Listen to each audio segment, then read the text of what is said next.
জীবিত নাকি মৃত সেটা অন্তত আমি জানতে চাই। যারা মারা যায় তাদের কবর জিয়ারত করা যায়, কিন্তু আমরা এমনই হতভাগা যে আমরা জানি না আমাদের বাবা জীবিত নাকি মৃত। আমি আমার সার্টিফিকেটে কোথাও আমার বাবার সিগনেচার দিতে পারি না, নামের আগে লেট পর্যন্ত লিখতে পারি না। আমার নতুন সরকারের কাছে একটাই দাবি, আমার বাবাকে ফিরিয়ে দিন। আমার বাবার সাথে কি হয়েছে আমি সেটা জানতে চাই। আমরা এইগুলো গুমন, আমাদের আহাজারে গুমন সংসারের গল্প। আমরা কত ভুক্তভোগী, আমরা যে কি চাই আপনাদের কাছে। তার বাইরে ভাই বলে ডাকতে পারে।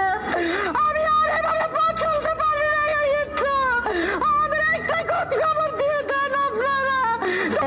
আমি প্রতিটা মুহূর্ত, আমরা প্রতি পরিবারের প্রতিটা মুহূর্ত সেই অপেক্ষায় থাকি যে কবে একটা ফোন আসবে যে সোহেলকে ওখানে দিয়ে গেছে, আপনারা সোহেলকে নিয়ে যান।